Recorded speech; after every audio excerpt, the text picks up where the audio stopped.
Diamond public high school पन्ना से science study में मैं बीनू सक्सेना आप सभी का स्वागत करती हूँ।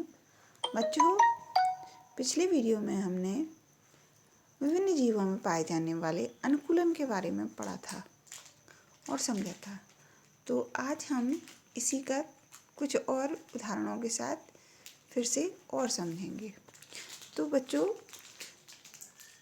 विभिन्न परिस्थितियों में जीवित अपने आप को जीवित रखने के लिए अपने शरीर में जिस प्रकार के परिवर्तन करते हैं या उनके शरीर में जो परिवर्तन करने की क्षमता होती है उसे उन जीवों का अनुकूलन कहते हैं। कुछ उदाहरण आपको दिए थे, उसमें मेढक, एक विशेष प्रकार का मेढक जो कि पेड़ों पर पाया जाता है, उसके पैर जो होते हैं चौड़े जालीदार होते हैं जिससे वो पेड़ों पे आसानी से चढ़ जाते हैं।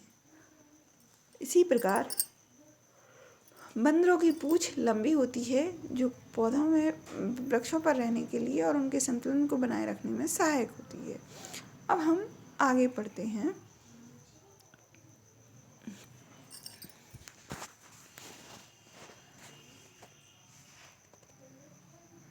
क्योंकि वनों में आवास करने वाले जंतुओं में भोजन के लिए परस्पर स्पर्धा होती है। कुछ जंतु ऐसे भोजन को प्राप्त करने के लिए अनुकूलित होते हैं जहां अन्य जंतु आसानी से नहीं पहुंच सकते।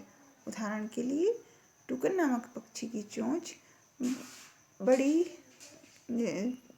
लंबी होती है, बड़ी चोंच होती है। इसकी सहायता से वह ऐसी शाखाओं में लगे फलों को तक पहुंच जाते हैं जो बहुत कमज़ोर होते हैं और उसका भार नहीं सह सकते। यानी पक्षियों में भी कुछ विशेष प्रकार का अनुकूलन होता है।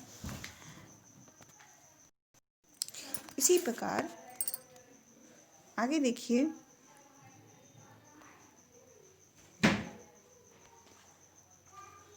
उष्णकटिबंधीय वनों में पाए जाने वाले अनेक जंतुओं में सुनने की संवेदनशील शक्ति, तीव्र दृष्टि, मोटी त्वचा और ऐसे रंग की त्वचा होती है जो इन्हें आसपास के क्षेत्र के साथ मिलकर छद्मावरण करने में सहायक होती है।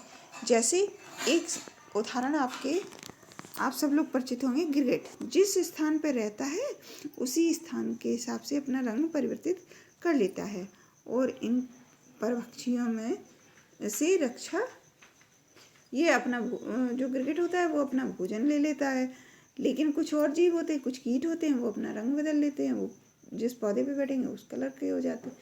तो वो भी अपने जो परभक्षी होते हैं या जो उनके शिकारी होते हैं उनसे अपनी सुरक्षा कर लेते हैं।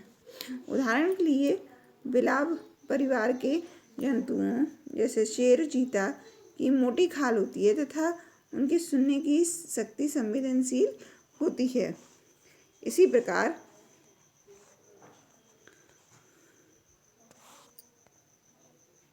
लॉयन टेल्ड लंगूर यानी दाढ़ी वाले बंदर, जिन्हें एब भी कहते हैं,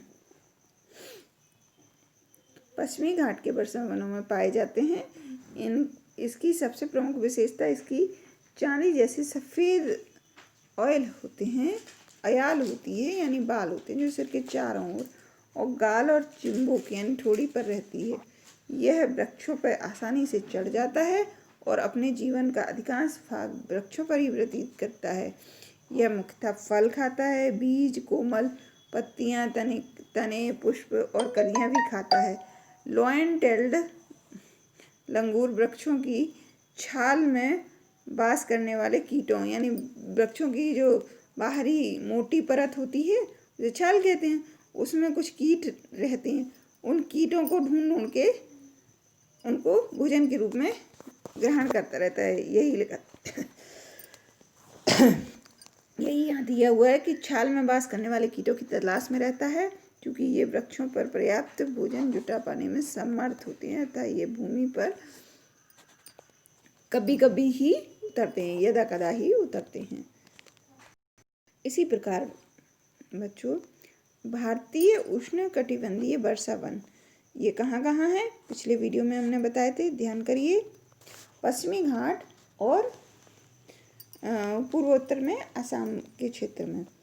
तो भारतीय उष्णकटिबंधीय वर्षा वन का एक अन्य परिचित जंतु है हाथी।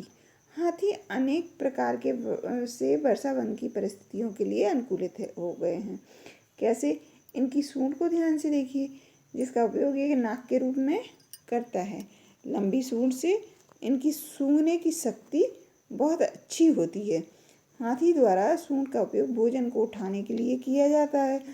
यद्यपि इसके बाह्य दांत, जिन्हें रत्नक कहते हैं, वास्तव में रूपांतरित दंत होते हैं। इन दांतों से हाथी अपने पसंद के वृक्षों की छाल को आसानी से छील सकते हैं। अतः भोजन के लिए स्पर्धा के बावजूद हाथी आसानी से अपना भोजन जुटाने में समर्थ होते हैं। हाथी के लंबे दांत, बड़े कान बहुत हल्की ध्वनि को भी सुनने में सहायक होते हैं। वर्षा वन का आर्द्र और गर्म जलवायु में हाथी को ठंडा रखने में भरपूर उनके कान सहायक होते हैं। अच्छा बच्चों, यहाँ पर आपको कुछ शब्द शायद कम दिखाई दे रहे होंगे। जो लास्ट के शब्द हैं वो हाँ अब क्लियर होंगे। लेकिन आप अपनी बुक भी अवश्य देख लिया करें। जब वीडियो भेजते हैं तो आपको पूरे शब्द दिखाई दें, इसलिए स्क्रीन बड़ा करना पड़ता है। लेकिन उसके स्क्रीन बड़ा करने पर कुछ शब्द साइड में दब जाते हैं। तो आप अपनी बुक खोल के अवश्य रखें। इसी के साथ बच्चों, ये आपका आज का टॉपिक पूरा होता है और अगला टॉपिक हम अगले वीडियो में समझाएंगे।